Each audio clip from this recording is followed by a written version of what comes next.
Entiendo que sí, ¿no? Bien, genial.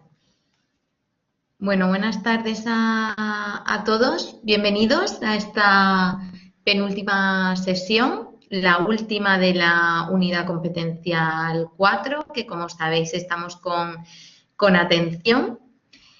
No sé si antes de empezar, hoy vamos a tener sesión práctica, bueno, un par de dinámicas prácticas y teoría, que ya queda muy poquito, ¿vale? Y luego lo dedicaremos bueno, las dudas que podáis tener de la actividad. No me han llegado, la verdad, que muchas dudas, no sé si es bueno o malo. Pero bueno, yo he traído aquí un par de preguntas que están en el tipo test para que hablemos un poco de ello. Ya la semana que viene tendremos la tutoría final. Traeré una especie, no tanto de simulacro, sino que sí que me gustaría poneros en situación de examen, traer la normativa, traer las instrucciones, lo que os vais a encontrar cuando abráis el examen, ¿vale? Aproximadamente, porque no va a ser tal cual, pero sí que a lo mejor con capturas de pantalla ver un poco pues qué instrucciones están, porque bueno, los exámenes ya están configurados desde hace tiempo, entonces pues bueno, con qué os vais a encontrar, qué se puede hacer, qué no se puede hacer. Hablaremos un poco de la asignatura, de qué es lo que os ha gustado más, lo que os ha gustado menos. Recordaremos un poco las fechas, ¿vale? Y no sé, la semana que viene ya no habrá teoría, ¿de acuerdo? No sé si vosotros tenéis dudas, si queréis compartir conmigo algún aspecto metodológico de contenido antes de pasar a lo que es la sesión propiamente dicha.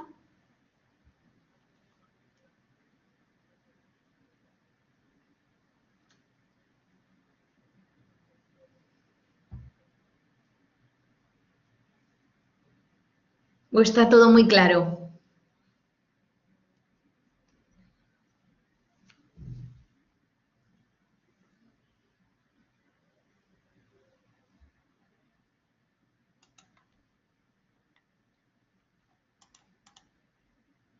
De acuerdo. Vale, bien. Si van surgiendo dudas, pues me lo vais comentando a lo largo de la sesión, ¿de acuerdo? Bien, la semana pasada nos quedamos hablando del síndrome de mi negligencia. ¿Alguien recuerda a qué se debía?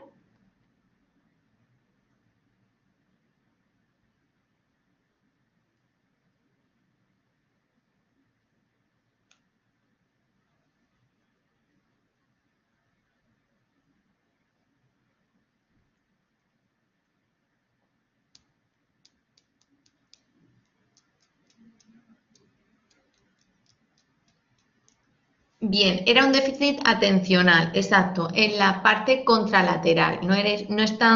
No se trataba de un déficit perceptivo en cuanto al sistema visual. Muy bien, sí, exacto, Eva, se debía, como bien comenta Fátima, era un déficit atencional y como comenta Eva, pues se debía a un accidente cerebrovascular, pues debido por un ictus, a veces por un accidente, ¿de acuerdo?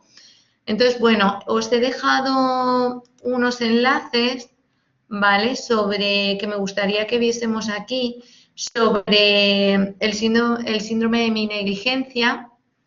Ahora vamos a dejar 5 minutos, 5 o 10 minutos para que los leáis. No sé si poneroslo los enlaces en el chat porque con el PDF cuesta acceder. A ver, lo tengo aquí, lo he dejado abierto.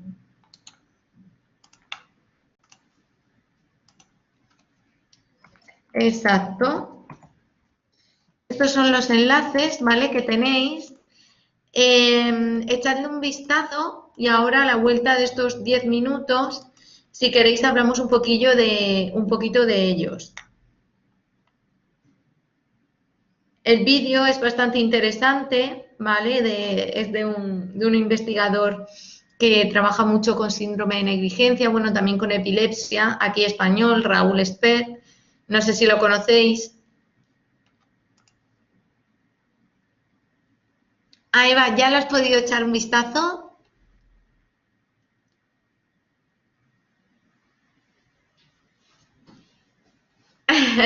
Vas por delante, Eva. Así a gusto.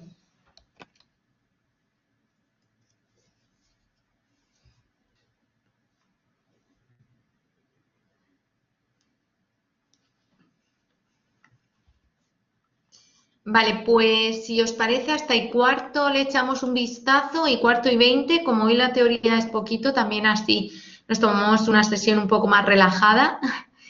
Y volvemos ahora, yo voy anotando alguna pregunta, ¿vale?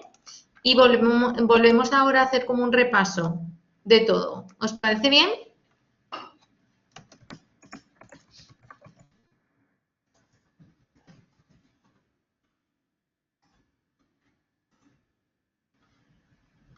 Vale, genial. Pues ahí cuarto, volvemos. Yo sigo aquí. Hasta ahora.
Bueno, uno es un vídeo, eh, Julio, y los otros son, bueno, en el otro también hay vídeo,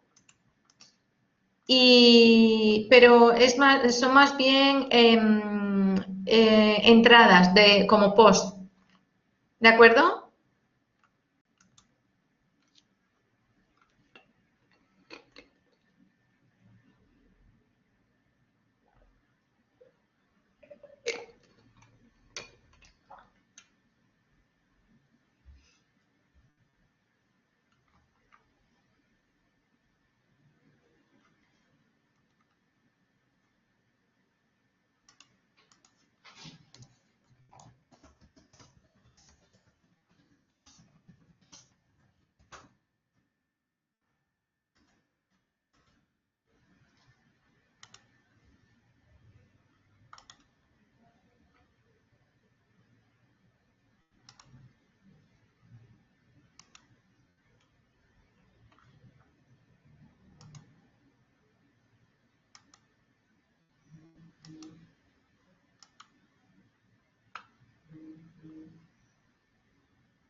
Bien, ¿cómo vais? ¿Necesitáis 5 minutos más?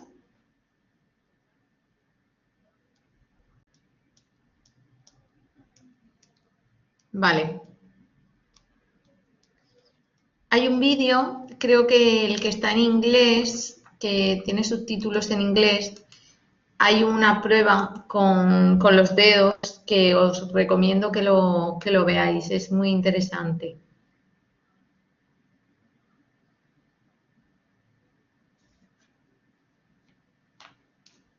Creo que es muy, sí, como dice Eva, creo que es muy representativo de lo que se ve en el día a día en la clínica, ¿no? Con este tipo de pacientes neuropsicológicos.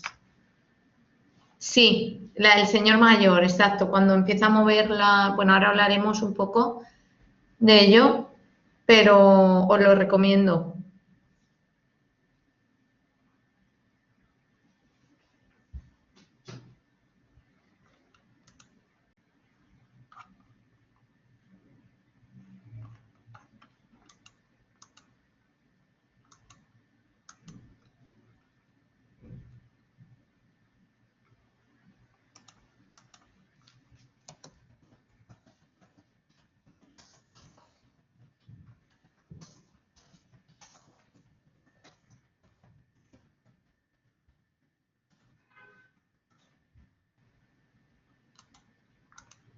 Vale, los demás, ¿cómo vais? Extendemos un poco hasta I20. Hoy, como ya digo, creo que hoy es la sesión en la que menos prisa tenemos, entre comillas. Vale, pues hay 20.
María José, ¿me oyes? ¿Hola?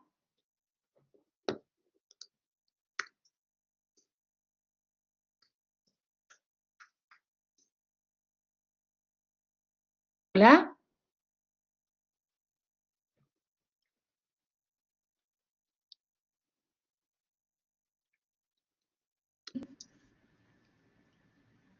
Sí, Eva, Vale, es hola. que por un momento se me había No te ido. preocupes, no te Dime. preocupes.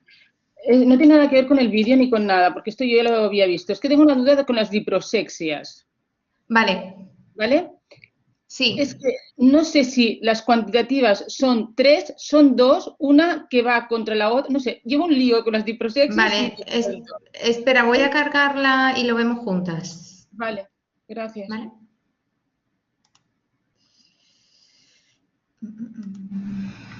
Ya estoy. A ver. Por un momento se va a dejar de compartir la otra sesión, ¿vale? Y vamos a compartir la de... Sí, siempre trae un poco de confusión. Sí, es Mm, lo que pasa que, claro, No, las no que son solo en esta... cualitativas, las que son Sí, cualitativas, la tengo claro. Ahí la sí, pseudoaprosexia. la pseudo, La sí. asignatura tengo un mal de cabeza, o sea, con los nombres, o sea, parece que estoy diciendo cosas horribles cada vez. Entiendo que es, o sea, entiendo de qué va, ¿sabes? Sí, Como que lo de la focalización en un aspecto concreto del entorno, todo eso ya vale. Pero en las sí, otras hay tantas palabras que al final me he ya. perdido. No sé si la Sí, prosexia sí, tiene que ver con la hipo o con la hiper, ¿sabes? Es vale, como, son 3, son 2, una, no sé. vale. Esto va antes de la mi negligencia, ¿verdad? Si esto va, oh, Dios, esto va, un Cuando momentito. hablamos del trastorno. Estas. Vale, ya estoy, Eva. Vale, Está, sí, en 1.5, exacto, ahí. sí, las cualitativas están claras, ¿no? Mm, Vale. Sí, yo creo que aquí hay como mucha duda entre aproxexia e hipo, ¿no? mm. Y en medio hay otra palabra, aprosexia. Es que no sé qué son Sí, las tres palabras ahí en va- medio. Me lían. vale, vale, no, yo creo que, a ver, hiperprosexia es cuando hay un exceso de atención, ¿vale? ¿Eso hasta ahí bien? No. Sí, porque aquí entendí que es cuando una persona se encuentra como que se ha anclado en algo. Vale, ¿Sí? vale. Yo lo entendí así. Vale, Mm, la hipo es cuando, a ver, un ejemplo, es cuando la atención está en su mínimo. Sí que vale. hay atención, es decir, el paciente sí que puede focalizar la atención, pero tiene mucha dificultad, ¿vale? Pues tiene mucha distracción, la atención no la sostiene, sí que es capaz de, si le dices, en este panel busca el triángulo rojo, ¿vale? Es capaz de verlo y de mencionarlo una vez, pero enseguida se distrae, Vale. ¿vale? Sí. Entonces, ahí es como que es el nivel mínimo de atención, ¿vale? Y la aproxexia es cuando no te llega a decir ni una vez el estímulo diana, por llamarlo así, O sea, ¿vale? Está es más distraído como bajo todo el tiempo. o sea, es más bajo que la Sí, sí. hipoprosexia. Aproxexia es que la atención focalizada está ausente. Ah, o sea, es como una escala para que lo entienda. Sí, Hiper, hipo sí, y apo. sí. Vale, lo siento, pero De, es que ya yo de tenía hecho, un lío. la aproxexia es el caso extremo de hipoproxexia, es decir, es como Vale, ya si es un continuo, ¿vale? Iría de la hiper a la apro y un poquito antes de la apro estaría la hipo, vale, ¿vale? vale. Muchísimas gracias. Es que es De como, nada, parece una Tini. tontería, pero es que me pareció complicado. No, no hay ninguna Aparte, todo esto tontería. es muy nuevo y para mí es completamente nuevo, por lo menos, entonces estoy como descubriendo. O sea, tu asignatura ha sido Sí, un descubrimiento. Yo vale, la definiría así, el descubrimiento. vale. En otras asignaturas sí que hay cosas que tú te suenan.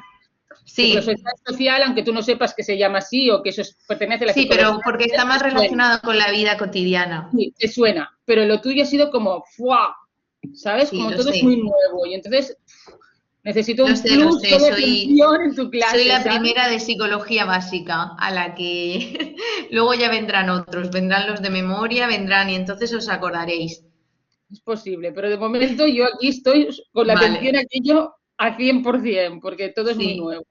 sí, lo entiendo. Muchísimas gracias, muy amable. Gracias a ti, Eva. Laura, la hiper es donde hay un exceso, la hipo un defecto y la apro que no hay atención. ¿De acuerdo?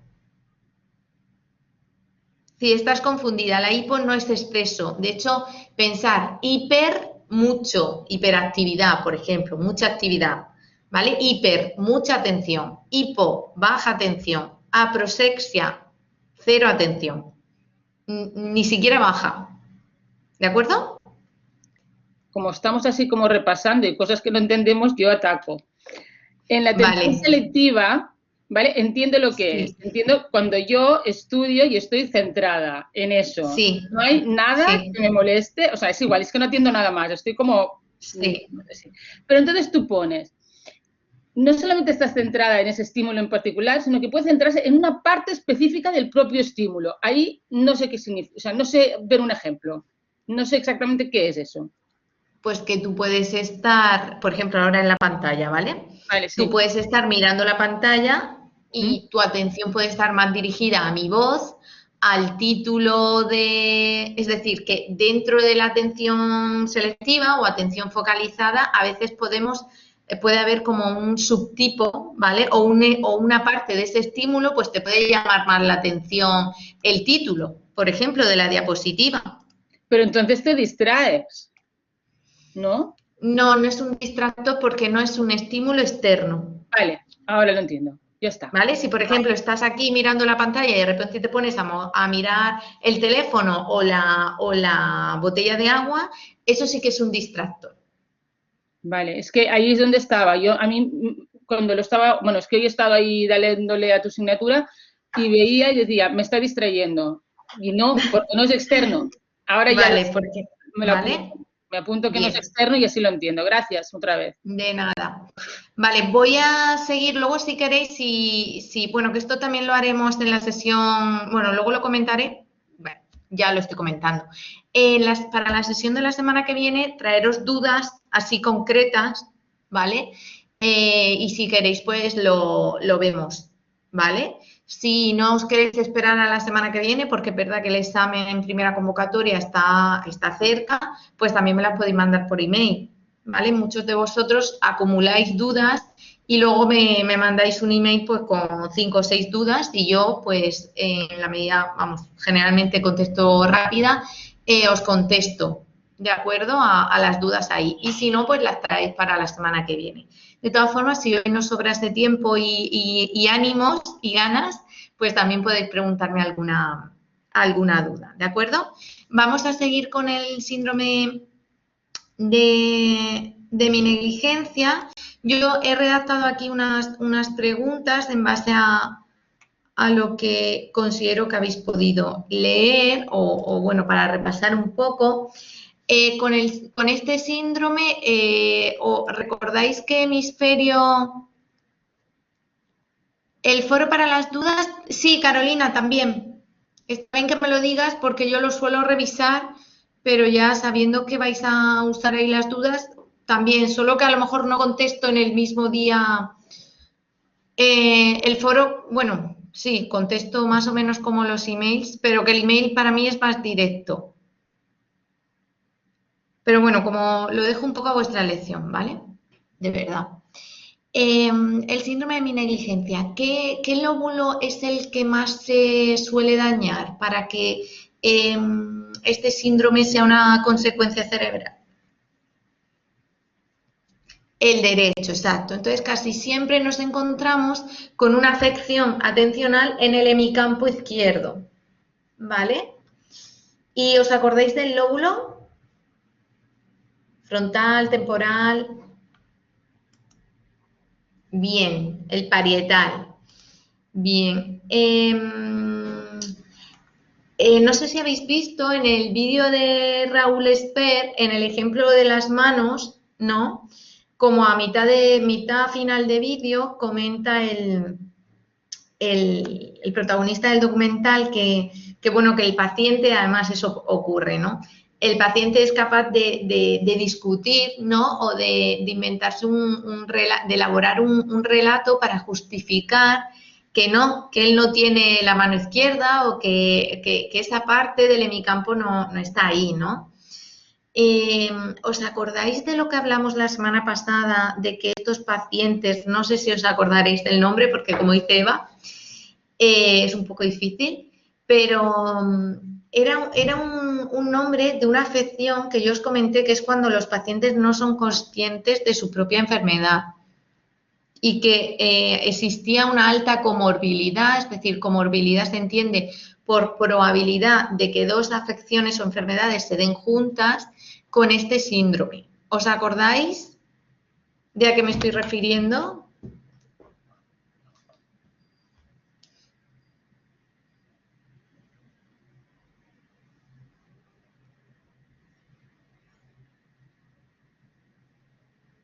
Vale, ¿alguien se acuerda?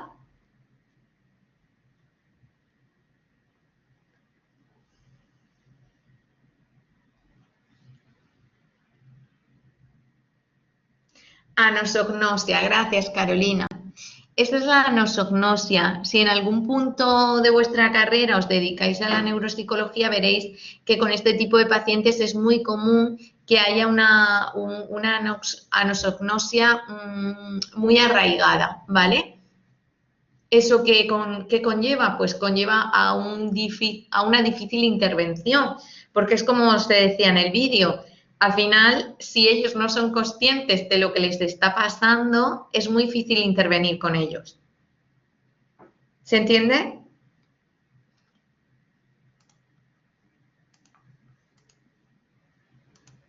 Después de todo lo que habéis leído, ¿cómo evalúan? ¿Cómo evalúan los neuropsicólogos este tipo de síndrome?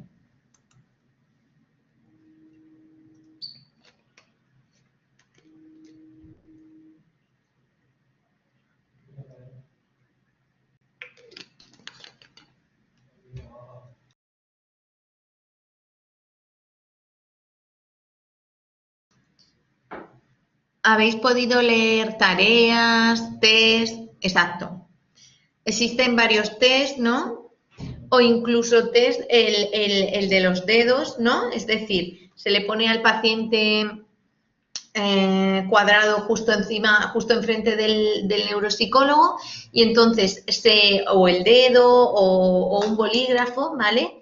Le pedimos que cuando sea consciente del bolígrafo que asienta con la cabeza o que diga una palabra y entonces ponemos el bolígrafo en un hemicampo y también en el otro y vamos viendo hasta qué punto, dónde está el límite, dónde es consciente, dónde tiene atención y dónde no. Sí, Laura, ¿veis? Ese es el que os comentaba, antes, ¿no? Que está muy chulo porque es muy real de la clínica neuropsicológica con este tipo de pacientes, del trabajo que se da. Sí. ¿Habéis podido llegar a la intervención? ¿A qué tipo de pronóstico o intervención? El test del reloj, de las campanas, se quedan siempre a mitad. Todo lo que sea copia, ¿no? O toma de conciencia de uno de los lados. ¿La intervención, Laura, quieres decir?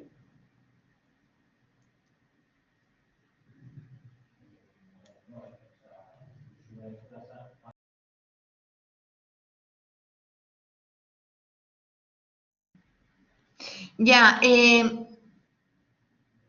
Laura, pues aunque no lo entiendas o puedes poner subtítulos si quieres y aunque no, sí que te recomiendo que lo visualices porque lo que está diciendo, lo que le pide al sujeto es que diga que sí cuando ve el estímulo, entonces cuando están a esta distancia en el lado contralateral no lo percibe y el neuropsicólogo se va acercando hasta que sí que lo percibe. Entonces ves cómo es que no es que haya ningún problema en la percepción visual, sino que el problema viene de esa falta, ese déficit atencional al hemicampo. Ángel, lo vamos a ver justo ahora, ¿vale? Así que ahora te contesto a eso. Recuérdamelo si se me va. Vale, ¿alguna aportación más?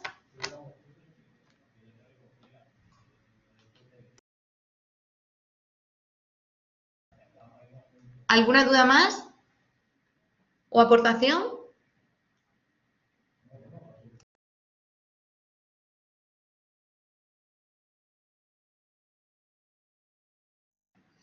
Sí, Eva, ¿por qué? En qué sentido?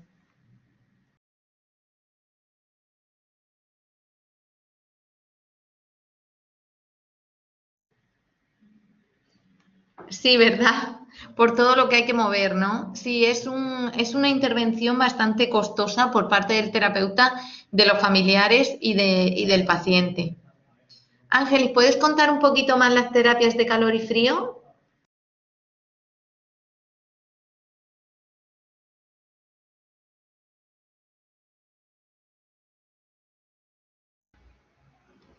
Hola, ¿me escuchan? Sí, se te escucha bien. Ay, bueno, pues me alegro mucho porque tenía dificultades con el sonido.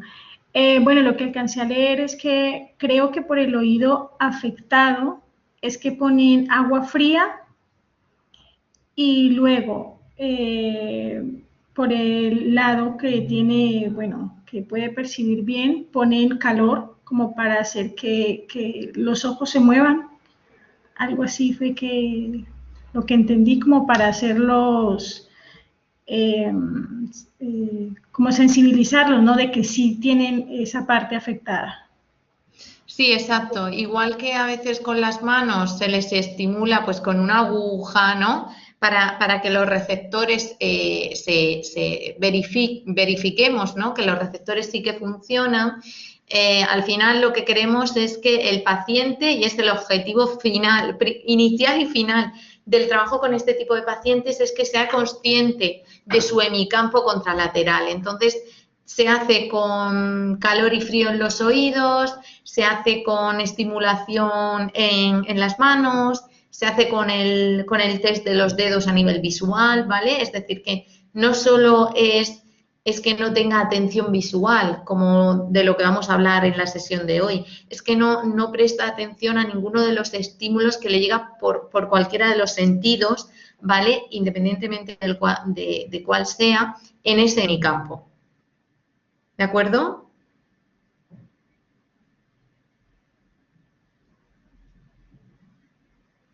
Sí, Eva, el tratamiento es duro por eso, porque muchos vienen con anosognosia y la rehabilitación nunca llegan al 100% o casi nunca, hay casos.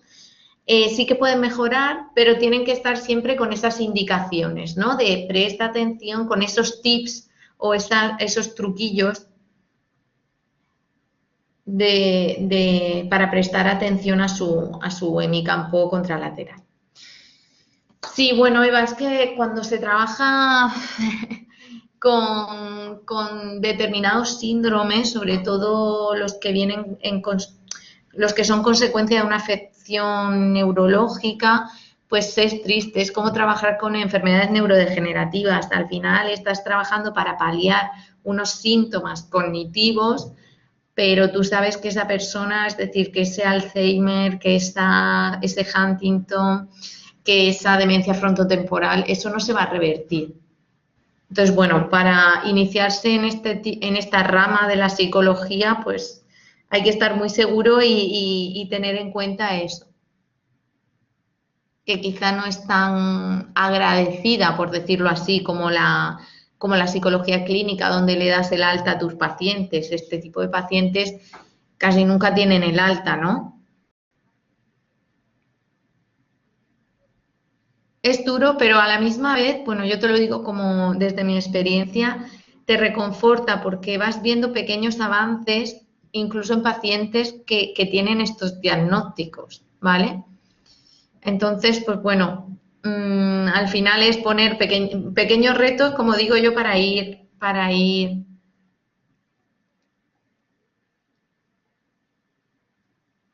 Sí, Sí, Carolina, es que partimos de la idea de que lo que no se ve no existe. Entonces, toda la, bueno, salud mental en general, ¿no?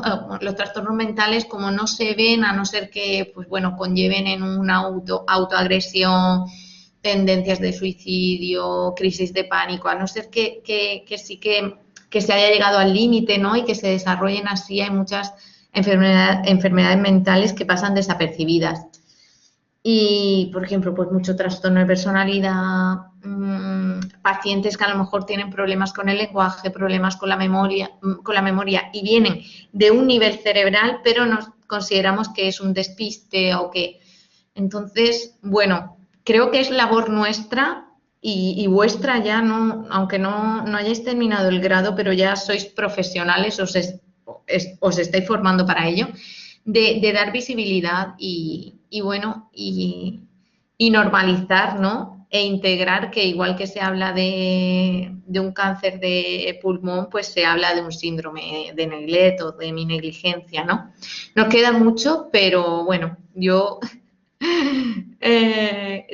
creo en que las nuevas ediciones y todo lo que, ¿no? Lo que os podamos transmitir en ese aspecto es incluso...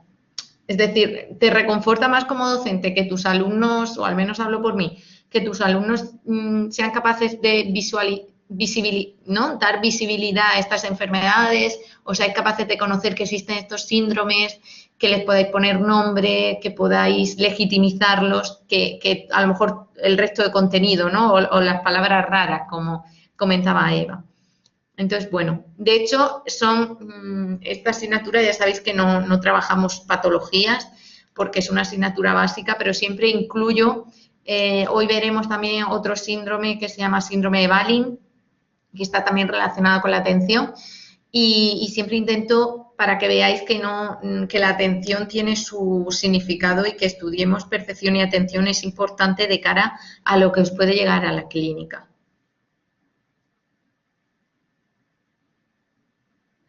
Sí, bueno, llegarán, Leila, llegarán. Bueno, si os parece bien, comenzamos con la teoría de hoy, ¿de acuerdo? Y luego ya haremos la tercera dinámica y hablaremos de la actividad del test. Bueno, hoy vamos a hablar, la semana pasada hablamos de atención, ¿vale? Como conceptos básicos, hoy vamos a hablar de atención visual. Como veréis, son conceptos muy relacionados o un contenido muy relacionado con lo que hablamos la semana pasada, pero más centrado en el sistema visual, ¿de acuerdo? En la atención visual, sobre todo, hablaremos de atención selectiva o atención focalizada, que también se le llama así, y de la atención dividida. ¿Por qué pensáis vosotros o por qué creéis que la atención selectiva es tan fundamental o tan importante para la percepción visual?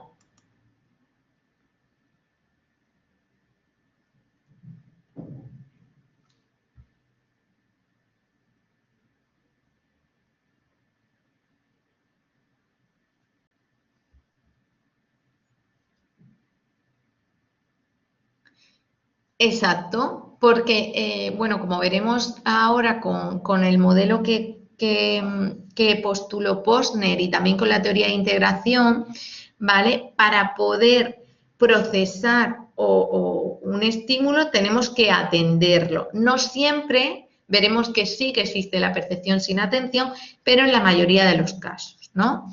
De hecho, se habla de estímulo ambiental y estímulo atendido. ¿Cuándo pasamos de estímulo ambiental a estímulo atendido? Pues cuando hemos prestado atención a ese estímulo ambiental, ¿de acuerdo?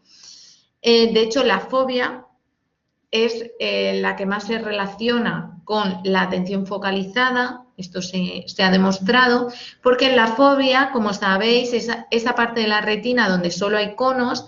Los conos son los fotorreceptores que están relacionados con la percepción del color y con la percepción de los detalles de los objetos y, por tanto, al ser la fobia la parte de la retina que solo tiene conos, es la fobia la parte de la retina que se asocia o que participa de una manera más estrecha en la atención focalizada a los estímulos visuales. Aquí no estamos hablando de atención a estímulos auditivos o atención a estímulos táctiles. Hablamos de atención y sistema visual. ¿Se entiende?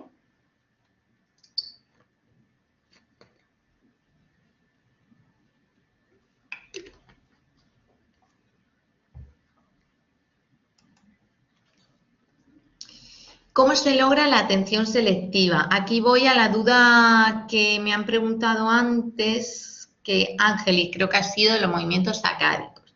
Vale, desde la investigación en los laboratorios, para saber si hay atención selectiva durante una tarea de percepción visual, se les coloca lo que se analiza son los movimientos oculares, o también denominados movimientos sacádicos. Los movimientos sacádicos es cuando parpadeamos, ¿vale? Son los parpadeos. Se llaman movimientos oculares o movimientos sacádicos verticales cuando parpadeamos y horizontales cuando movemos los ojos hacia un lado o hacia otro. Dentro de que estoy mirando solo una escena, al final estamos parpadeando y si nos estamos fijando más o estamos focalizando la atención más en la parte derecha de la imagen, ¿vale? Pues ahí tenemos que mover los ojos de forma horizontal. ¿Se entiende esto?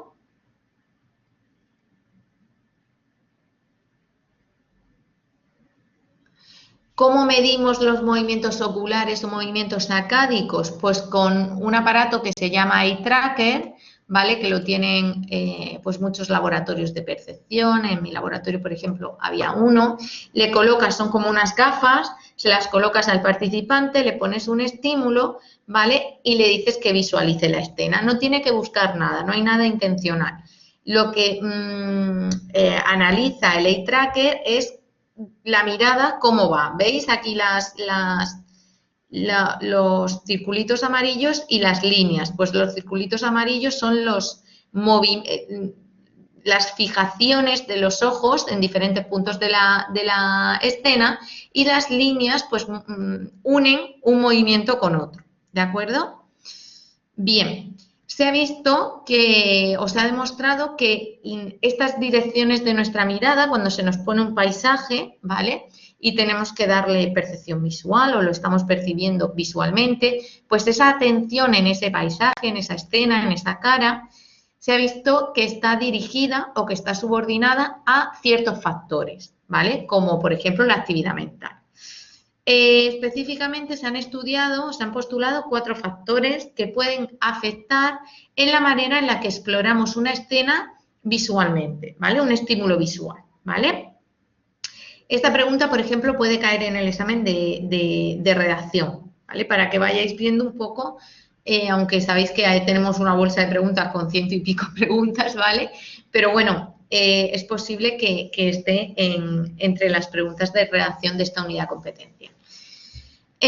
Factores. El primero es la saliencia del estímulo, es decir, por ejemplo, el color del estímulo visual, la luminosidad, el contraste, eso hace que nos fijemos antes o después en una parte de la escena. Por ejemplo, en esta escena probablemente nos fijemos antes en los colores blancos o más brillantes que en los tonos más pasteles, ¿vale? Eso es de manera no intencional. Estamos hablando de atención endógena o exógena. Si digo no intencional,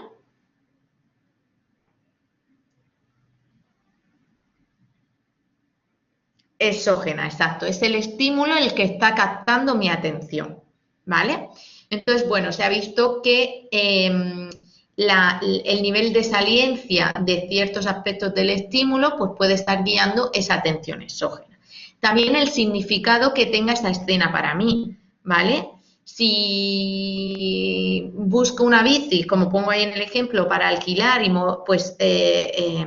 y ya he estado en ese lugar, pues probablemente mis movimientos de los ojos, mi búsqueda atencional esté guiada por ese conocimiento. Un tercer factor que está muy relacionado con lo que acabo de comentar, con el conocimiento previo que tenemos sobre los estímulos visuales, es la naturaleza de la tarea. Pues, por ejemplo, en el ejemplo, Si yo sé que tengo que alquilar una bici, pues probablemente mis movimientos oculares irán, pues primero al panel donde tengo que reservar la bici, después a la bici con el número que me la ha reservado el aparato, etc. En este experimento se le pedía a los participantes que se hiciesen un sándwich, tan sencillo como eso, y se analizó con el eye tracker los movimientos de sus ojos. Y veis, pues primero iban a la bolsa, luego sacaban al plato y así. ¿De acuerdo? Entonces, factor 1, la saliencia, factor 2, el conocimiento previo, factor 3, la naturaleza tarea y factor 4, el aprendizaje. Ya no solo el yo conozco este estímulo, ¿vale? Sino que yo tengo una huella, ¿vale?, de memoria de todo lo que yo hice para llegar al objetivo, ¿vale? Es decir, el punto 2 era el conocimiento de la función. Sé que para alquilar una bici pues hay que hacer esto, y el aprendizaje previo es, ya no solo es que conozco cómo hacerlo, sino que ya lo he hecho. La diferencia es que en el aprendizaje previo tengo una huella de memoria de eso, y en el punto 2 simplemente no tienes por qué haber alquilado la bici, sino que puedes conocerlo y sin más. ¿De acuerdo? Cuando aprendo de mis errores, ¿vale? Y a lo mejor no dedico atención a ciertos estímulos que en su momento me conllevaron a un error, pues ahí está actuando el aprendizaje previo sobre la atención hacia un estímulo visual concreto. ¿Estamos? ¿Me seguís? Bien, ¿qué conclusión damos a esto? Que las características prominentes, de hecho es lo que suele ocurrir, la saliencia del estímulo, es decir, las características de color, luminosidad, espontaneidad, si es a lo mejor un cuadro, ¿vale?, del estímulo visual, es lo primero que capta mi atención, pero luego son los otros 3 factores, es decir, el conocimiento del estímulo, los pasos que hay que hacer para llevar a cabo la tarea y el aprendizaje previo, lo que guía esa atención visual o esa atención al estímulo visual. ¿De acuerdo?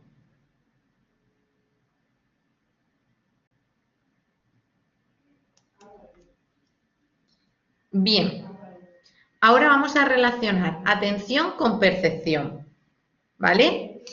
En este experimento creo que lo vais a ver claro. A veces, o muchos investigadores se preguntaron, vale, eso está muy bien, ¿cómo la atención se puede ver modulada por otros factores en la atención hacia estímulos visuales? Pero, ¿puede haber percepción sin atención? ¿Vale? Eso se lo han preguntado mucho a lo largo de la historia en este campo de investigación. Ahora veremos que sí, pero con un depende. Uno de los experimentos más famosos, aunque ya tiene muchos años, pero a mí me gusta traerlo aquí porque fue como de los primeros a partir del cual se demostró la conclusión de que se puede dar percepción sin atención, aunque depende del estímulo, fue este. Aquí existían 3 condiciones. Una condición de tarea central, ¿vale?, en el que aparecían unas letras, ¿las veis? T, L, había también R, ¿vale? Y a veces esas letras aparecían con una cara a la derecha o con un disco a la derecha. Las instrucciones que se le daban a los sujetos era, dime si las letras que aparecen son iguales o si no. Y no se mencionaba nada acerca del disco o acerca del rostro, ¿vale? En la condición de tarea periférica, ¿vale?, no se le pedía nada, el estímulo eran los mismos, las letras con el rostro o las letras con el disco. No se les pedía nada sobre las letras, ¿vale?, acerca de las letras, pero sí que se les pedía que dijesen si el estímulo era una cara, ¿vale?, femenina o masculina, y si el disco tenía más parte verde o más parte roja. ¿De acuerdo? ¿Se entiende? ¿Entendéis la condición de tarea periférica? Bien. Luego, en la condición de tarea concurrente, se les pedían las 2 cosas. que dijesen si todas las letras eran iguales y que dijesen si el rostro que aparecía era femenino o masculino o si el disco era más verde o más rojo. Tener en cuenta que no aparecía nunca letras con rostro y disco, o aparecía letras y rostro o letras y disco. ¿De acuerdo? Se midió la velocidad de procesamiento, es decir, se midió el número de errores y cuánto tardaban en decir el número de aciertos, perdón, y si decían si era mujer, que de verdad era mujer, o si decían varón, si realmente era varón. Y con los colores igual. ¿Y a qué conclusión se llegó? Que en la tarea concurrente, es decir, cuando tenían que estar no solo percibiendo, sino con un nivel de atención muy alto, ¿vale? La discriminación tanto de los rostros, perdón, fue cercano al 90%, ¿vale? ¿Bien? Tan alto como cuando la condición solo era decir si el rostro era masculino o femenino. ¿Se entiende?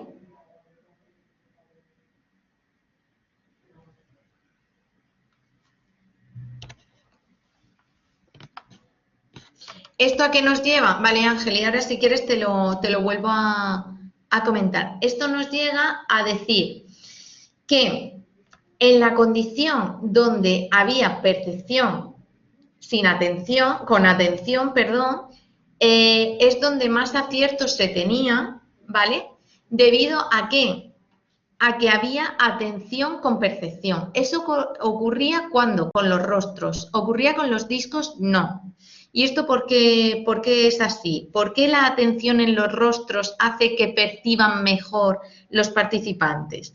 Pues porque los seres humanos estamos predispuestos a percibir rostros. Es decir, la percepción con atención puede ser mejor siempre y cuando el estímulo al que estemos atendiendo sea rostros humanos. Es decir, en las tareas concurrentes, cuando en lugar de rostros en esa condición había discos, la condición iba mal, es decir, la percepción cayó mucho, ¿vale? Hubo muchos errores. Entonces se dieron cuenta de que sí, la atención favorece la percepción siempre y cuando estemos atendiendo a determinados estímulos, por ejemplo, a rostros. ¿Por qué? Porque como el sistema, al final, todo viene un poco por los recursos, la demanda y los recursos, ¿no? Como el sistema está predispuesto a procesar rostros, que tú le digas que además de procesar las letras tiene que procesar los rostros, no pasa nada, porque el sistema como que procesa los rostros con muy bajos recursos, entonces se centra en la percepción de letras. En cambio, cuando hay discos, como no estamos predispuestos a los discos, tiene que dividir recursos y centrar sus recursos en la percepción de letras y los recursos en la percepción de discos. Y entonces eso se solapa, por decirlo así, se interfiere y por tanto la percepción cae, es peor. ¿Lo veis?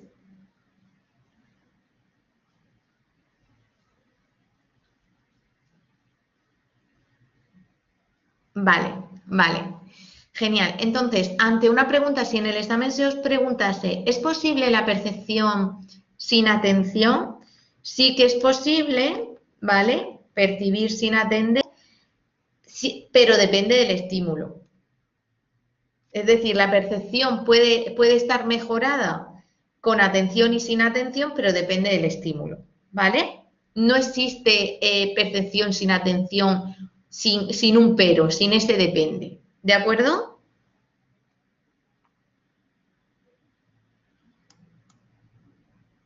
O si yo preguntase, ¿la atención mejora la percepción? Sí, pero depende del estímulo, ¿de acuerdo?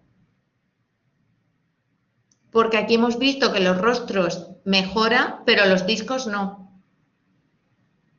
¿Bien?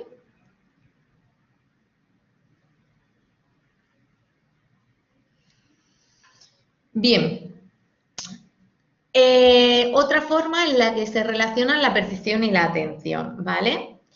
De hecho, la percepción se puede ver muy afectada por la atención focalizada. Existen dos fenómenos, uno denominado ceguera por falta de atención y otra detección de cambios, que lo vamos a ver ahora, ¿vale? ¿Habéis visto el vídeo del gorila?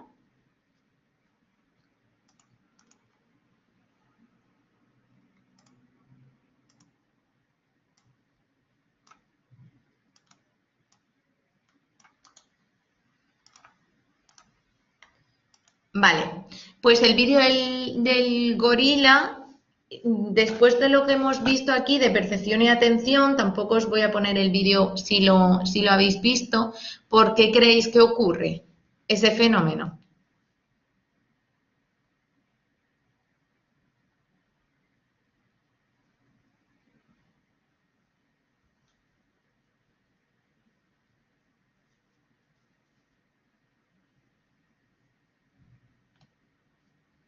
Exacto.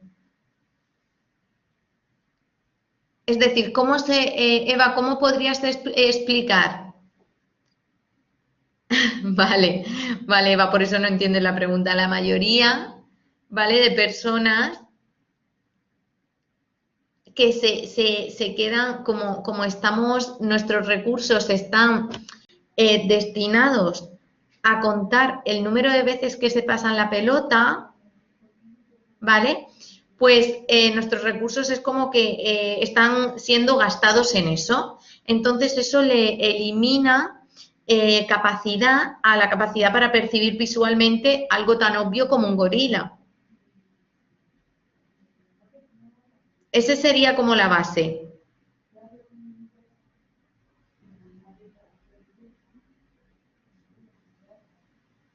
¿Lo entendéis?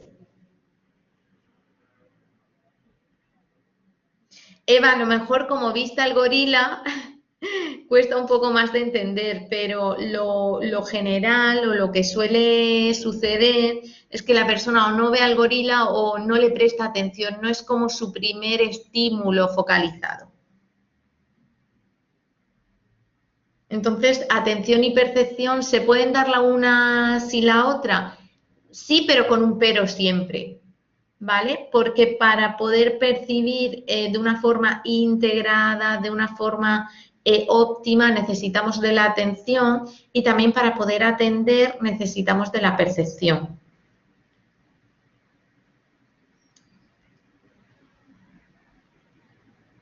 Sí, sí, Carolina, y es por eso, es por la demanda recurso.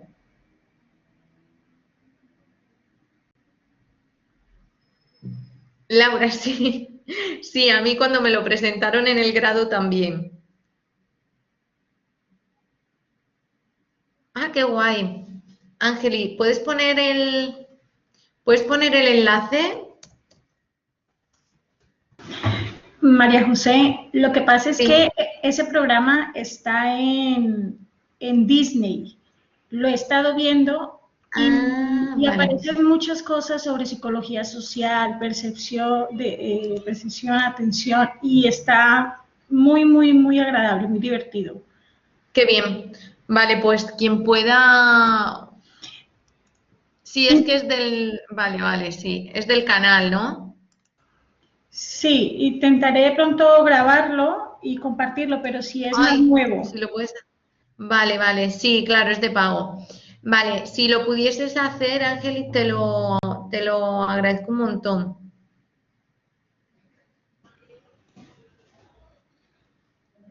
¿Vale?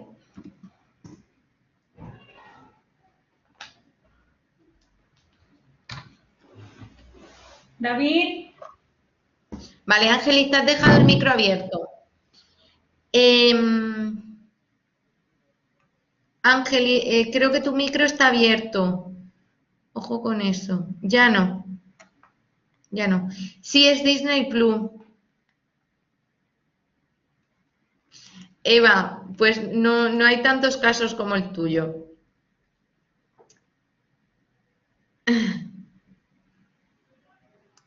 Vale, seguimos. ¿Queréis comentar algo más? Esa sería la conclusión del gorila, ¿vale? Que superponer varias imágenes o pedir varias tareas a la vez, pues anula, ¿no?, esa capacidad de atención focalizada. Y si no la anula, sí que la disminuye. ¿De acuerdo?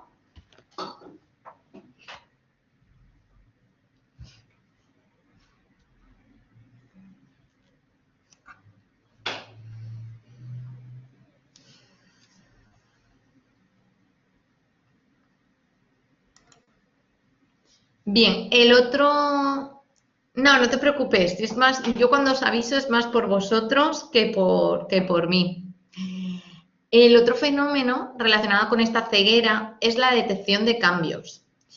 En lugar de presentar varios estímulos al mismo tiempo, como hacíamos en el vídeo del gorila, bueno, hay muchos más ejemplos. Lo que pasa que, bueno, el profesor de Psicología Social y yo sabemos que ponemos el mismo vídeo, pero nos gusta porque es para que veáis cómo de una misma situación se puede analizar desde lo social, ¿vale? Y desde la capacidad atencional, atención y percepción.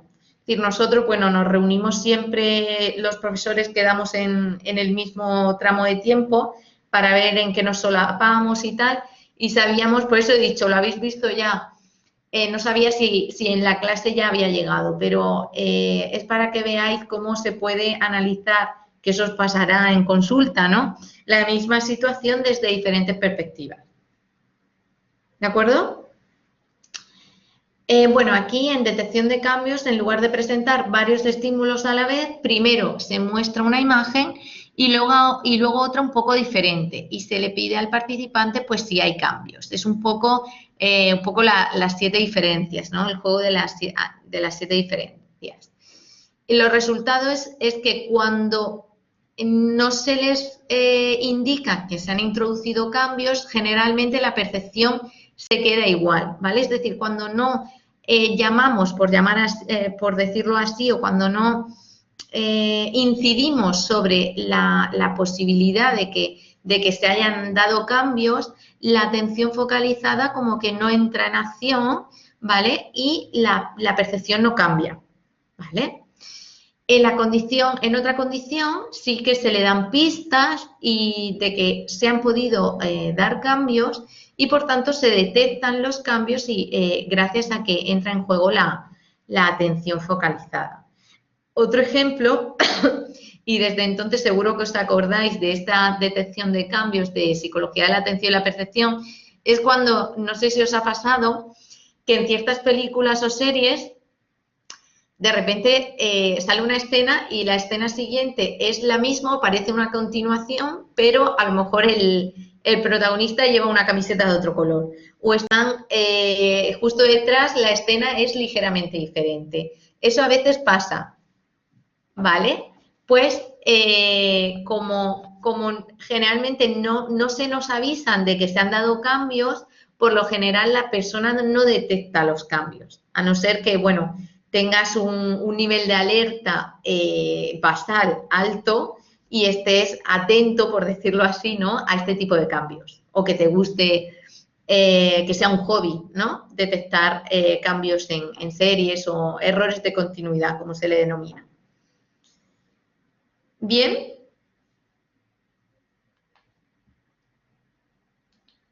Vale, bien. Sí, eso ocurre. Perfecto. Seguimos.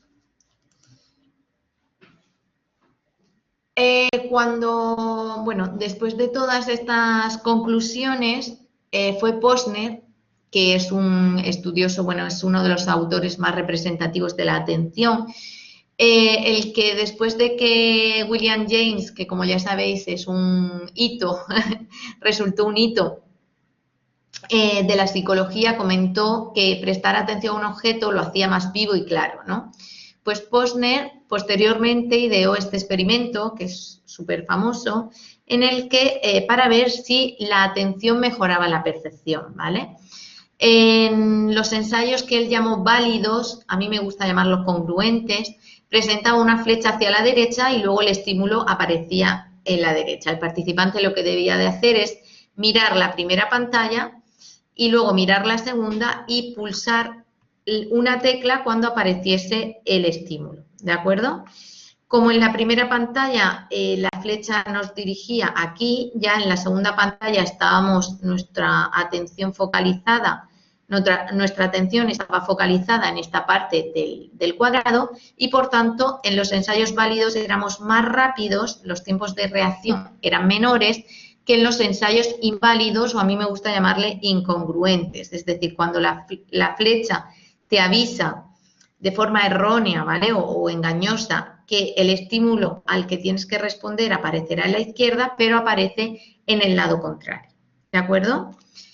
¿A qué conclusión llegó Posner? Pues que cuando hay atención, la percepción no se sabe si es mejor, sino que al menos sí que es más rápida. ¿De acuerdo? Interpretó, pues eso, que el procesamiento de la información era más eficaz en términos, repito, sobre todo en términos de tiempos de reacción, cuando la atención está dirigida hacia el estímulo-respuesta, que cuando la atención no está dirigida, ¿vale? O no existe una congruencia entre la atención y el estímulo. ¿Se entiende?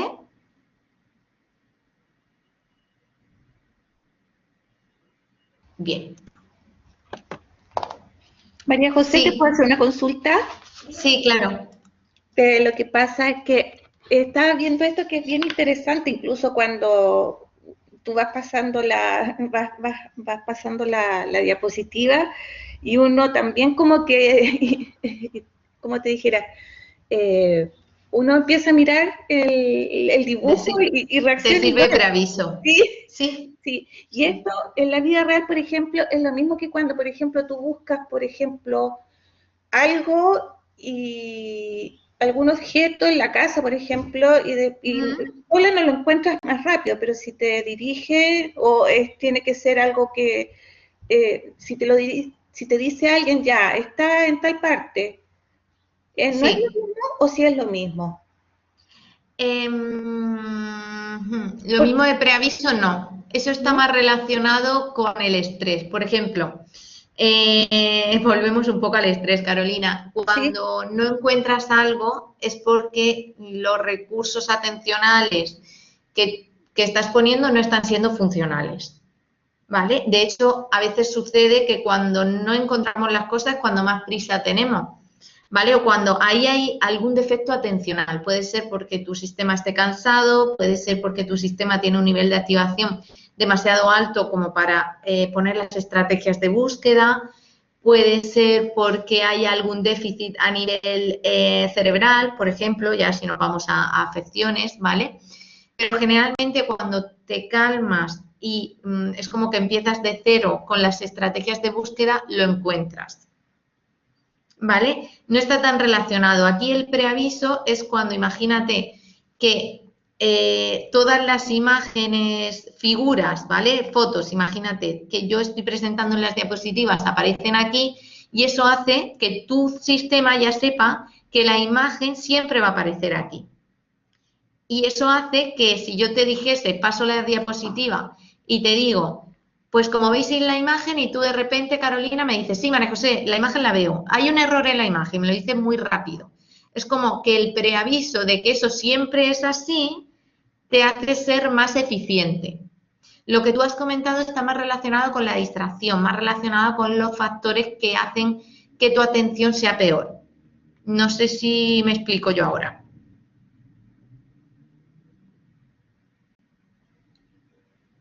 Vale.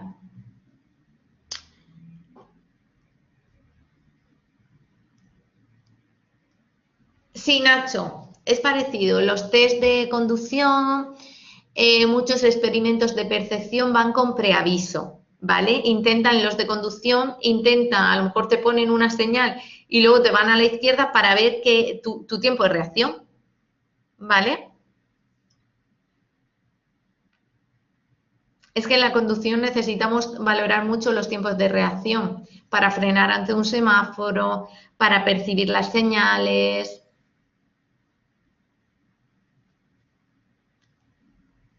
¿Vale? Bien. Bueno, hemos visto cómo pues varias, y además ahora, justo ahora estamos hablando de experiencias de la vida cotidiana en la que nuestra atención puede estar alterada, ¿vale? Pues como la saliencia del estímulo puede hacer que percibamos más una parte del estímulo u otro, etcétera, ¿vale? Sin embargo, existen otras experiencias, como pone ahí, no tan visibles o no tan cotidianas, que también pueden alterar nuestra atención visual. Este es el caso de la conjunción. La conjunción es el proceso que tenemos los seres humanos para combinar diferentes características de un objeto color, forma, movimiento, ubicación y crear una percepción consciente de ese objeto, ¿vale? Es un poco parecido a lo que hablamos de cuando se integraba el sabor con el gusto en la corteza orbitofrontal, pero aquí es cuando se integran todas las cualidades de un objeto en la percepción visual, ¿vale? Y no solo que se integren a nivel de percepción, que se integren a nivel de atención, es decir, estoy atendiendo a su color, estoy atendiendo a su movimiento, estoy atendiendo a su forma y todo eso se tiene que integrar para que yo diga estoy atendiendo a la pelota roja, ¿de acuerdo? ¿Cómo combinamos todas estas señales neuronales que nos llega de su color, de su profundidad, de su movimiento? Pues es a lo que los investigadores del tema le denominan problema de conjunción, ¿vale? Y ante eso, lo que se ha desarrollado es una teoría que se llama teoría de integración de características. Esta teoría fue propuesta por Treisman y Gelade, ¿vale?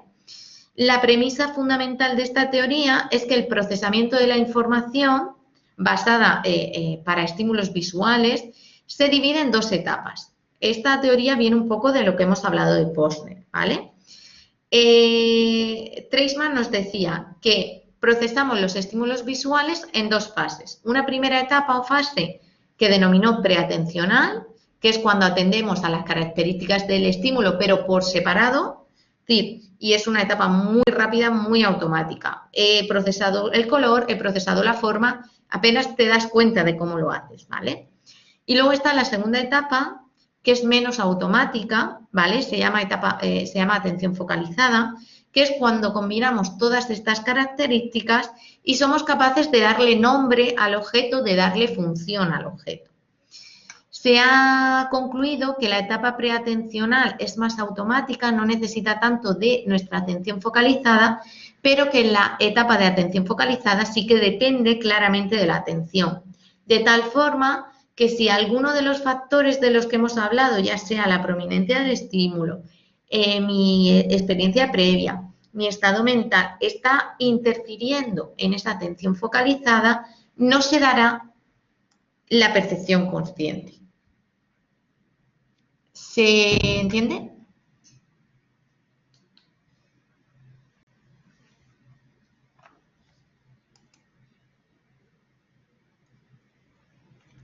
Entiendo que sí. Este sería el esquema de la teoría de integración de características. El objeto, la etapa preatencional y la etapa de atención focalizada. En este punto, sí. Un segundo. O sea, que si una de esas 4 características que antes has hablado, la naturaleza de la tarea, el aprendizaje y todo los factores, no va bien, entonces es cuando no puede haber una conjunción. ¿Hay una? Sí. ¿Es eso? Sí. Vale. Probablemente haya o no la haya o la haya pero deficitaria. Perfecto. Entonces la percepción no sea... Vale. No es que se requiera de los 4, ¿vale? No es que se requiera de los 4, pero quiero decir que cuando a lo mejor uno de ellos no esté funcionando correctamente, pues puede que esa etapa de conjunción, esa etapa de atención focalizada, esté un poco disfuncional. Puede que percibamos el estímulo, pero que cuando se nos pregunte por él, pues no seamos capaces de identificarlo como tal, o digamos, mirad, ahora vais a ver un ejemplo. Por ejemplo, en las conjunciones ilusorias, si yo os digo que miréis esta figura, y no os digo mucho más, ¿vale?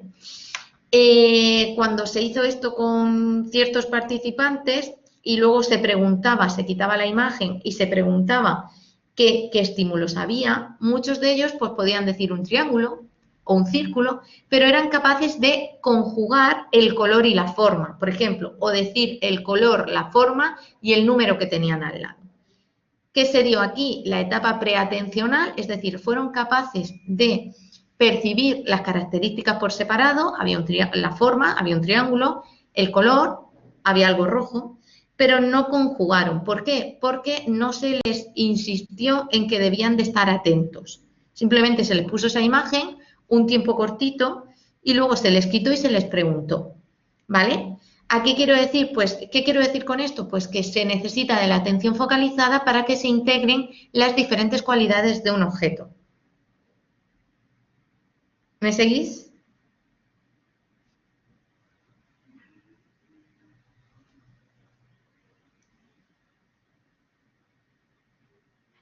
Vale, bien.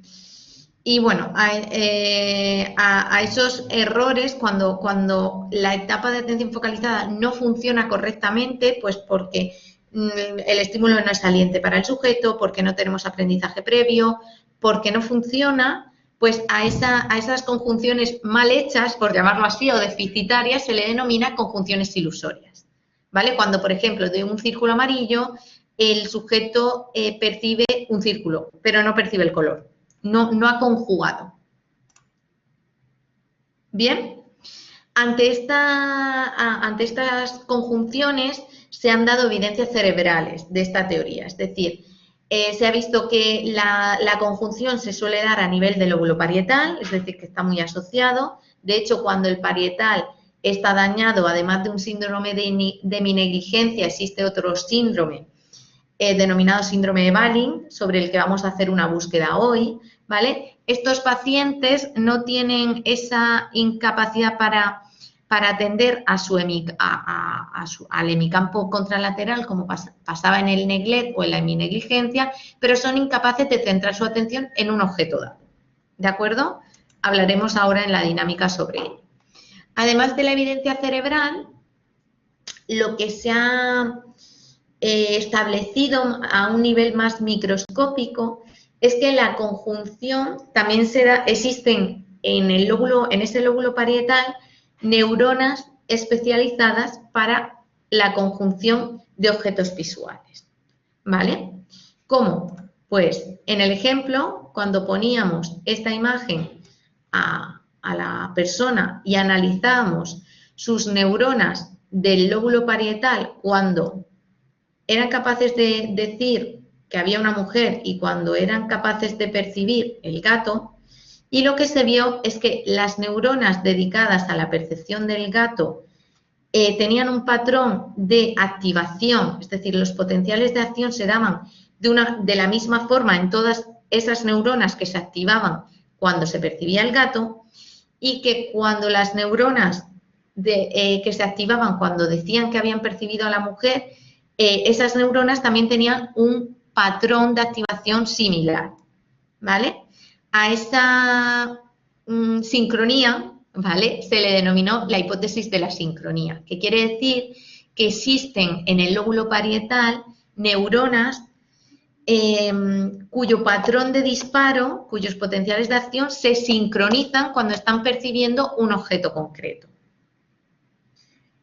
¿Qué nos dice esto? Pues que cuando estamos percibiendo un objeto concreto, quiere decir que todas las cualidades de ese objeto, color, forma, movimiento, se han integrado y que eso lo hacen neuronas específicas del lóbulo parietal y que además dan patrones de disparo síncronos.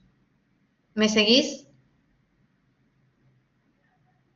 En el ejemplo, las neuronas, los patrones de disparo de la conjunción 1, de cuando están percibiendo a la mujer, veis que son iguales, y en el ejemplo 2, en lo amarillo, son neuronas que se sincronizan cuando están percibiendo al gato. ¿Lo veis?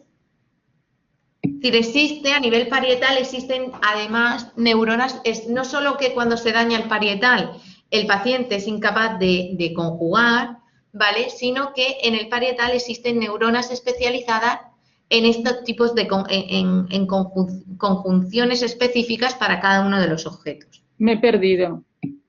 ¿Sí? Sí, me he perdido. O sea, entiendo la palabra sincronía, entiendo cosas, pero me he perdido. Ha habido algo que me he perdido. He entendido cuando tú decías que veía al gato, cuando veía a la señora, pero hay algo que no sé, me he perdido por medio. Vale, lo vuelvo a repetir. No te preocupes, para eso estoy. Mirad, si yo fuese el paciente o si yo fuese el participante y estoy percibiendo a la mujer, ¿vale? Se ha visto que, imaginar que esto es el lóbulo parietal del participante, estas neuronas en blanco son las que se activan cuando el participante está percibiendo a la mujer, cuando ha integrado o conjugado todas las características de la mujer. En el parietal existen neuronas que se activan, imaginaros que se ponen en blanco, cuando estamos percibiendo a la mujer. Y voy más allá, todas esas neuronas disparan sus potenciales de acción a la vez. ¿Bien? Ay, sí, hasta aquí sí. Vale. Además, no solo eso, sino que cuando cambia el estímulo y en lugar de una mujer estamos percibiendo un gato, en el mismo lóbulo parietal existen otras neuronas que se activan cuando percibimos todas las cualidades, cuando conjugamos las cualidades del gato, y además esas neuronas tienen también una descarga síncrona de sus patrones, de sus potenciales de acción. No es más que eso. Ni más ni menos, claro. ¿Ahora sí?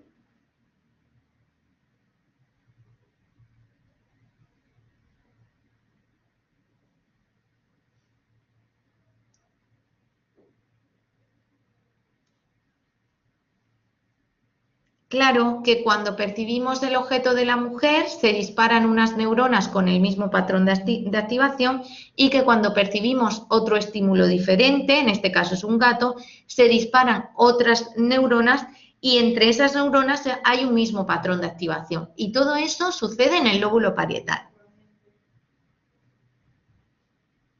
Es que, Nacho, no la tienes que ver porque son estímulos diferentes.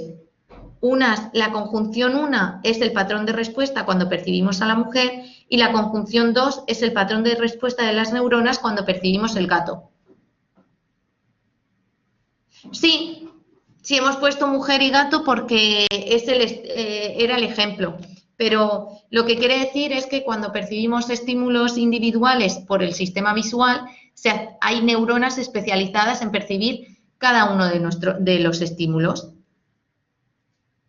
Es semejante entre ellas, es decir, la conjunción 2, la primera línea es de una neurona y la segunda línea es de otra neurona, pero son iguales, ¿vale? Sí, sí, se nota que estamos al final de la sesión porque hubiese jurado que esto no iba a dar problemas, pero es que a veces pasa. También a lo mejor mi forma de explicarlo. Exacto, Carolina. Es como que en el lóbulo parietal tenemos neuronas especializadas, en este caso, imaginaros, para percibir el gato y que todas esas neuronas disparan igual, el patrón es semejante. De esas neuronas para el gato. Luego, las neuronas para la mujer disparan igual, pero de esas neuronas para la mujer. ¿Ahora sí? ¿Mejor? ¿Eva, mejor? Vale. Bien. Bueno, aquí es otro experimento, ¿vale? Que la conclusión es que en el lóbulo parietal, ¿vale? Es lo mismo que lo anterior, que en el lóbulo parietal es donde están las neuronas que se encargan de percibir esas cualidades de los estímulos, ¿vale? Es como que en la fase de atención focalizada, esa fase de la teoría de integración de características, que le hemos llamado atención focalizada, que es cuando se integran todas las cualidades, se da en el lóbulo parietal y además hay neuronas especializadas, ¿vale? Ese es el experimento, esa es la conclusión. Las condiciones eran, el primate le dábamos una luz estímulo y debía de pulsar una tecla cuando se iba esta luz. Esa era la condición control. En la condición experimental le dábamos la luz estímulo y otra luz, ¿vale? Y debía pulsar cuando desaparecía la otra luz. Es decir, aquí no tenía que estar atento porque simplemente estaba mirando una pantalla que ya tenía una luz y cuando esa luz se iba, pulsaba la tecla. En la segunda condición tenía dos luces, ¿vale? Y tenía que estar atento a cuando se eliminaba la segunda luz, ¿vale? En la condición A era solo fijar y en la condición B, fijar y atender. Y se registró la actividad neuronal a nivel de parietal, ¿vale? Y se concluyó que en la condición de atención había una activación en el lóbulo parietal, ¿vale? Es un poco, os traigo experimentos que al final dicen lo mismo. Este experimento dice lo mismo que el anterior, pero no solo que la atención focalizada o esa fase de atención focalizada se da en el lóbulo parietal, sino que también se da en la corteza inferotemporal. ¿De acuerdo? ¿Cómo lo vieron? Pues se presentaba esta imagen que tenía como un paisaje de un castillo y había un loro en el tejado, ¿vale? Se registraba la... Vale, sí, Eva, el lóbulo parietal es atencional, ¿vale? Es como atención parietal. Se les pedía a los participantes, ¿vale?, que buscaran el loro, en una condición que lo buscaran y en otra que no lo buscaran. Pero el loro estaba siempre, ¿vale? ¿Qué se encontró? Que la corteza inferotemporal, que está en la parte inferior del lóbulo temporal, se activaba cuando con el eye tracker se descubrió que los participantes descubrían el loro. Es decir, que igual que el lóbulo parietal está involucrado, participa en la atención focalizada, dentro de esa atención focalizada, cuando identificamos un objeto, ¿vale? Cuando decimos, vale, estoy viendo la imagen y hay un loro. Cuando el paciente es capaz, de verbalizar la identificación de un objeto, no solo se activa el parietal, sino también la corteza inferotemporal. Por tanto, parietal, atención focalizada, corteza inferotemporal, identificación de estímulos. O reconocimiento de estímulos. ¿De acuerdo? Bien. Conclusiones. Sí que el parietal se asocia con la atención focalizada y la corteza inferiotemporal con el reconocimiento, la identificación de estímulos atendidos, es decir, dentro de una tarea atencional. ¿De acuerdo?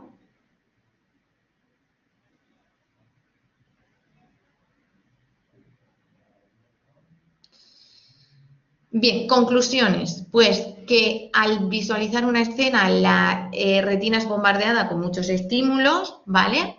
Que esos estímulos o esas cualidades se suelen conjugar para integrar un todo, para integrar un objeto en un todo, que en esa integración participa, en esa fase atención focalizada, participa el parietal y la corteza inferotemporal, ¿vale? Y bueno, el tema de las neuronas, que existen neuronas especializadas, ¿vale?, en esa atención focalizada y que su patrón de respuesta sigue cierta sincronía. ¿De acuerdo? Y hasta aquí la teoría. Hoy no ha sido muy densa, o quizás sí. ¿Cómo vais? ¿Cómo estáis? ¿Dudas?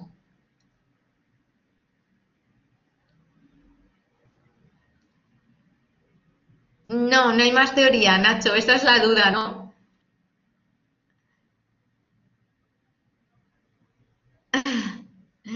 Vale, no hay más teoría. Os dejo en paz.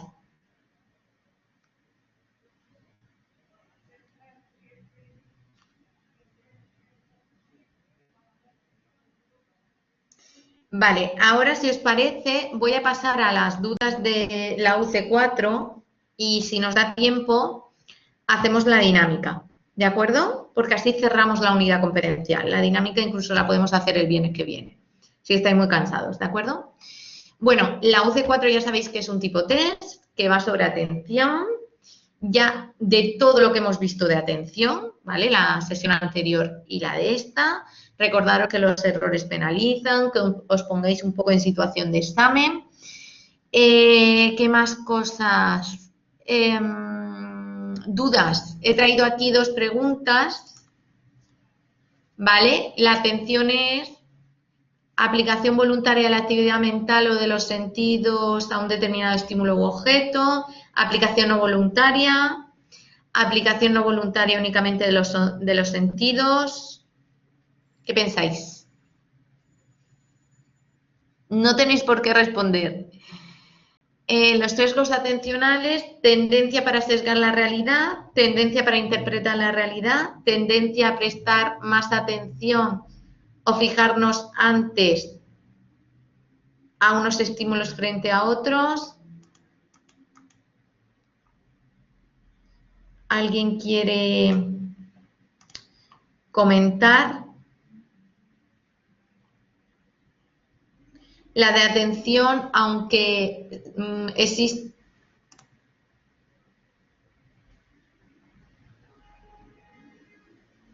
La una es la Laura, porque así están las diapositivas y porque cuando hablamos de atención en general y no estamos en endógena y exógena, generalmente la atención es nosotros la aplicamos, ¿vale? Aunque no seamos tan conscientes, porque endógeno y exógeno es quien capta cuando hablamos de captura atencional. Cuando el estímulo capta mi atención es exógena y cuando yo soy la que capta la atención es endógena. Pero en general, en términos globales, la atención es voluntaria. ¿De acuerdo? Y la segunda, ¿qué pensáis de los sesgos?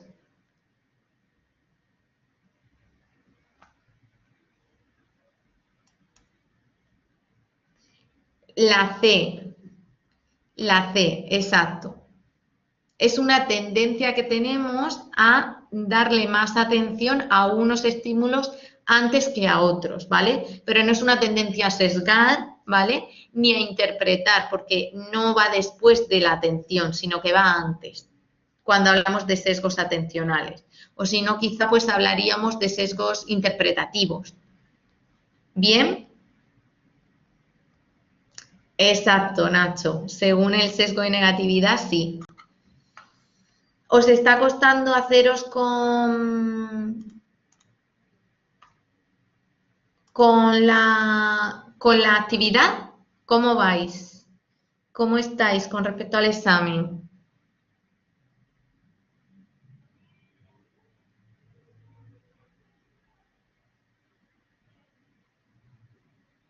Vale.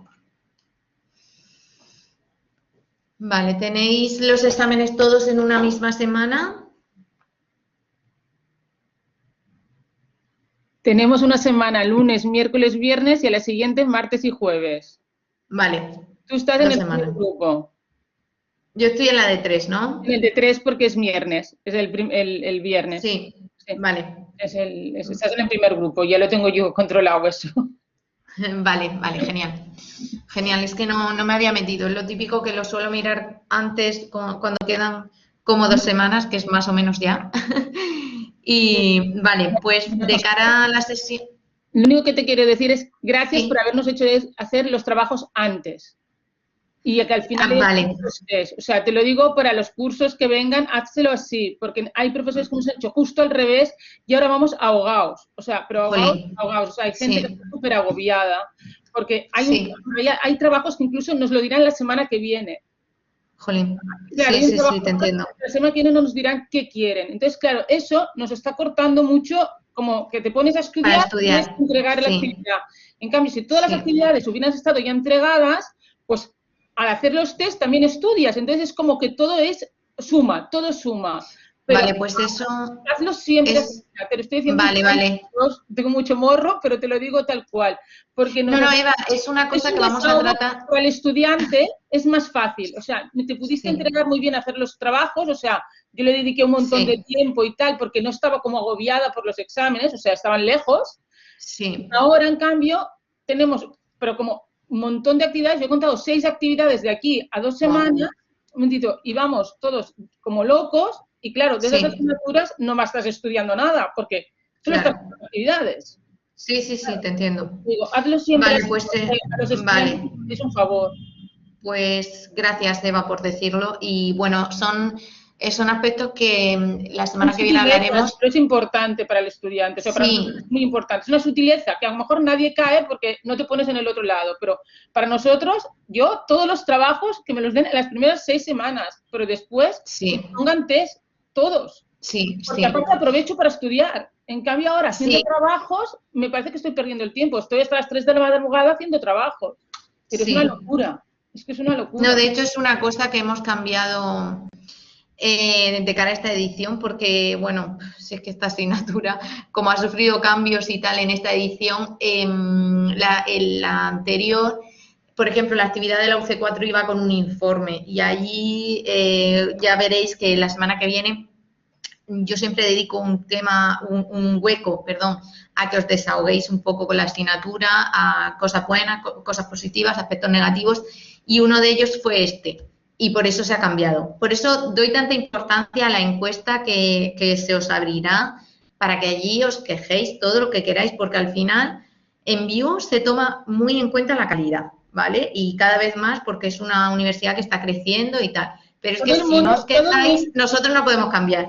No, todo el mundo aquí le daba como cosa, porque no sabía si de verdad eran, ¿cómo se llama esto? Anónimas. Sí, sí, son anónimas. Vale, vale. De hecho, a nosotros, para que veáis, a los docentes los docentes se nos evalúa anualmente como trabajadores de la empresa View, ¿vale?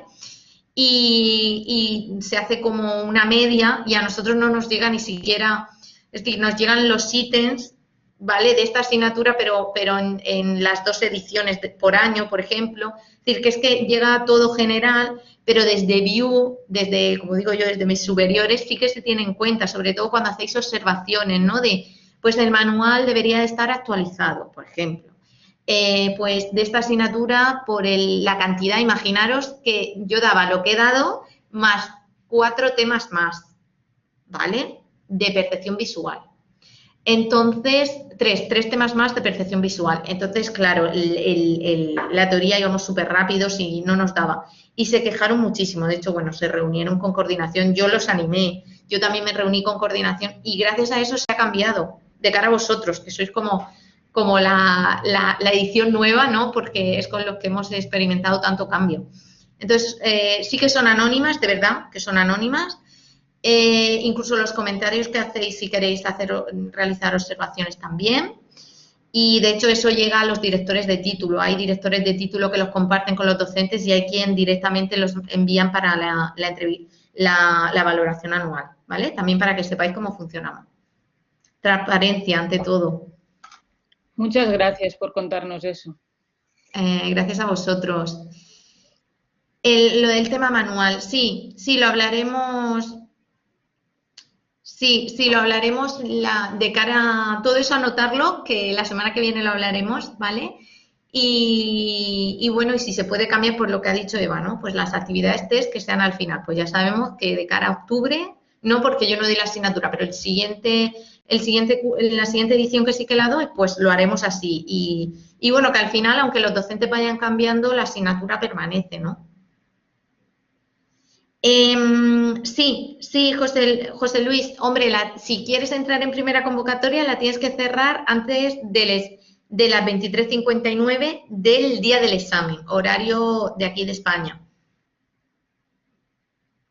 ¿Vale? No tiene temporizador como tal, como el examen, que son 60 minutos, pero está así.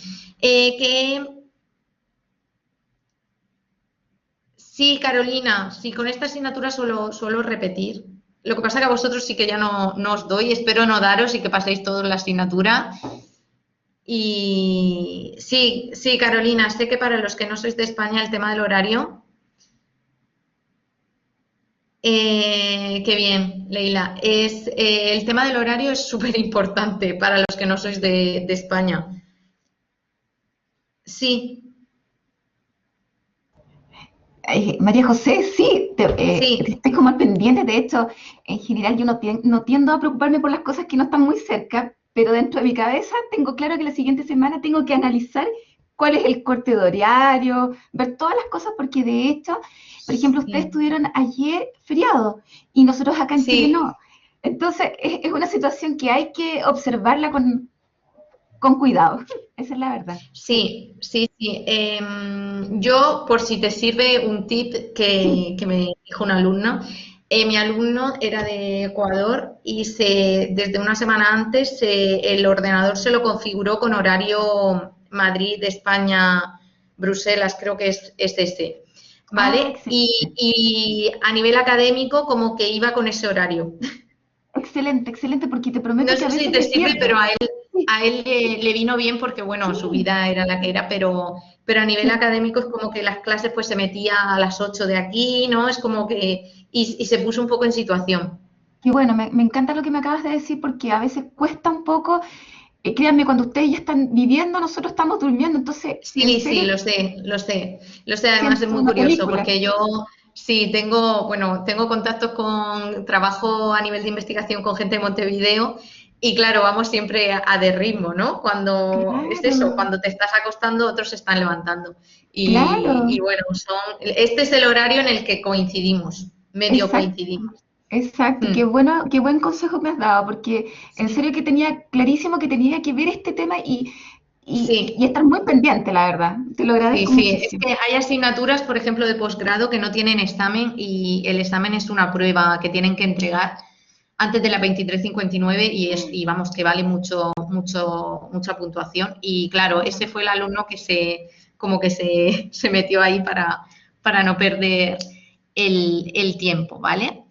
Bueno, Muchísimas gracias. Leila, sí, en la semana que viene veremos un poco la tutoría, haré un repaso de los contenidos. Bueno, si tenéis dudas, traed las dudas. Haré un repaso así de los contenidos y veremos un poco la forma de estudio y ya veremos el protocolo de examen. Esa va a ser como la dinámica.